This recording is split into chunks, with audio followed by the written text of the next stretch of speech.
الحمد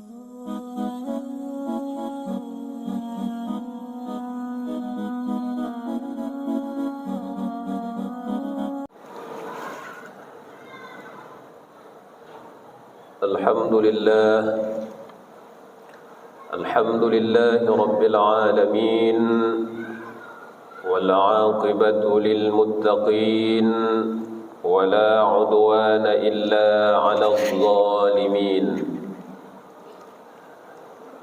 أشهد أن لا إله إلا الله وحده لا شريك له وأشهد أن محمدًا عبده ورسوله الذي لا نبي بعده اللهم صل وسلم وبارك على سيدنا محمد وعلى آله وأصحابه أجمعين أما بعد فيا عباد الله اتقوا الله حق تقاته ولا تموتن إلا وأنتم مسلمون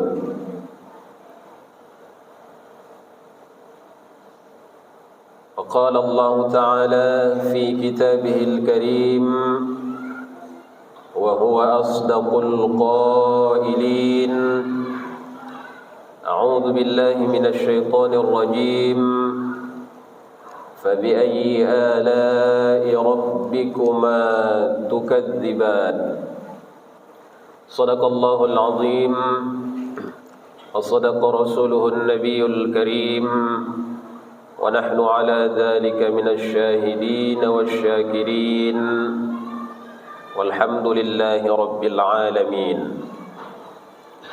معاشر المسلمين رحمكم الله. Mari senantiasa kita tingkatkan takwa kita kepada Allah Subhanahu wa taala, yakni dengan melaksanakan apa yang Allah perintahkan serta kita jauhi dan tinggalkan terhadap segala apa yang dilarang oleh Allah Subhanahu wa taala. Bersyukur kita kepada Allah atas segala nikmat yang telah Allah anugerahkan kepada kita. Kita perbanyak bersalawat dan salam kepada Rasulullah Muhammad sallallahu alaihi wasallam. Insyaallah kita semua kelak bersama akan mendapatkan syafaat dari beliau. Amin ya rabbal alamin. Ma'asyiral muslimin yang dirahmati oleh Allah, semua manusia yang hidup di permukaan bumi ini menginginkan, bercita-cita untuk mendapatkan ketenangan di dalam hidup. Maka untuk mendapatkan ketenangan ini bermacam ragam manusia lakukan. Ada sebahagian manusia berpikir ketika dia mendapatkan materi yang banyak, yang cukup, harta yang banyak, maka dia berpikir dan meyakini ketenangan dalam hidup akan dia peroleh. Sebahagian ada yang berkeyakinan bahwa ketika dapat menduduki suatu jabatan, suatu kekuasaan, maka dia yakin ketenangan itu akan dapat dia peroleh. Kenapa? Karena dia merasa apa yang ia bicarakan didengar dan diterima oleh orang lain. Apa yang ia katakan dan perintahkan diikuti oleh orang lain. maka dia merasa ketika dia berhasil menduduki suatu jabatan atau wewenang tertentu, maka disitulah kelak dia merasa akan mendapatkan ketenangan dalam hidup ini. Ada sebagian orang beranggapan ketika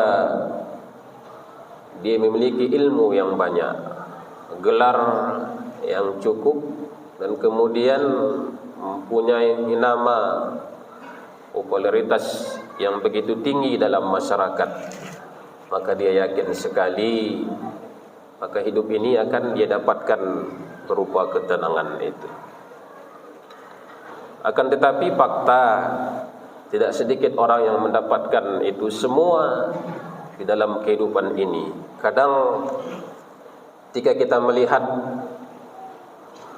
dan kita kadang juga meyakini bahwa si fulan itu karena sudah mendapatkan ini dan itu, sudah pastilah hidupnya tenang dan bahagia.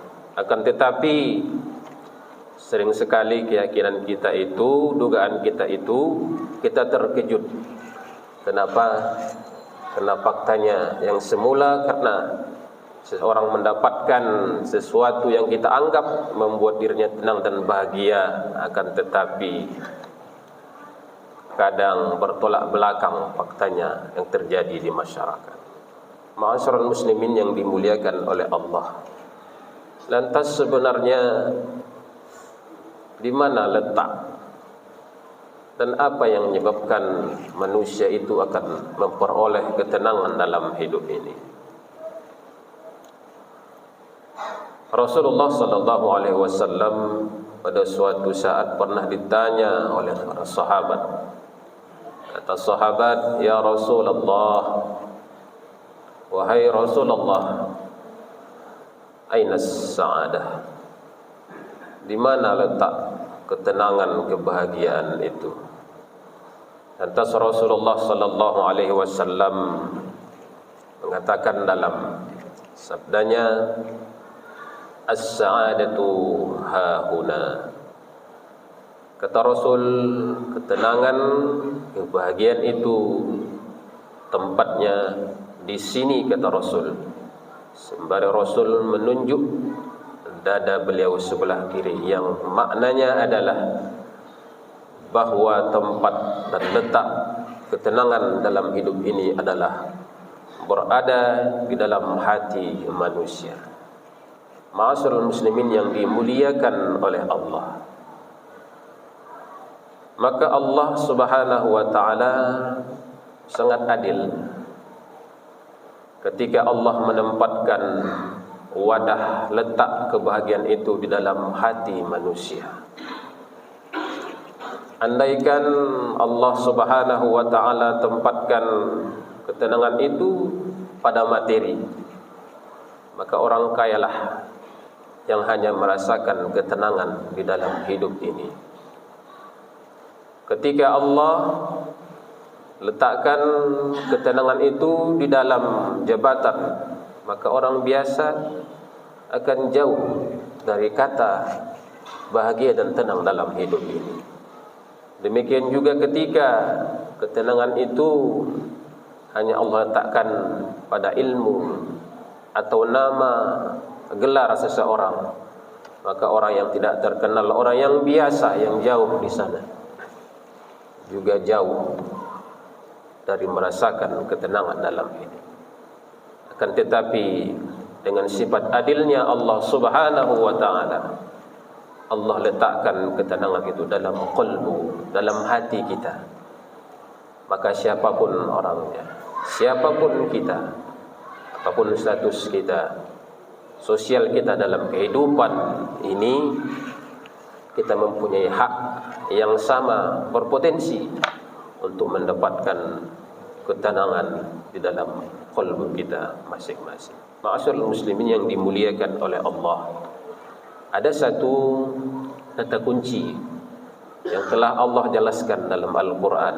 Kata Allah, "Walladzi anzala as-sakinata fi qulubil mu'minin." Allah dialah yang menurunkan, menancapkan as-sakinah, ketenangan fi qulubil mu'minin, ke dalam hati orang yang beriman kepada Allah Subhanahu wa taala. Maka ketika seseorang memiliki materi, memiliki jabatan, memiliki nama yang besar, popularitas yang tinggi dalam kehidupan ini, yang seyogianya membuat dia tenang dalam kehidupan ini, akan tetapi ketika tidak dekat dengan Allah Subhanahu wa taala, maka jangan pernah bermimpi akan mendapatkan ketenangan dalam hidup. Karena Allah lah yang menancapkan, yang memasukkan ketenangan itu ke dalam hati-hati kita, yaitu ke dalam hati orang-orang yang beriman kepada Allah Subhanahu wa taala. Maka ketika kita dalam hidup ini menginginkan ketenangan itu kita peroleh, maka dekatkanlah diri kita kepada sumber ketenangan itu. Maka takutlah kepada Allah Subhanahu wa taala. Maka jangan pernah bermimpi mendapatkan ketenangan dalam hidup ini ketika kita selalu bertolak belakang dengan apa yang dikehendaki oleh Allah Subhanahu wa taala kepada kita. Barakallahu li wa lakum fil Qur'anil azim wa nafa'ani wa iyyakum bima fihi minal ayati wadh-dhikril hakim. Taqabbal minni wa minkum tilawatah innahu huwal ghafurur rahim.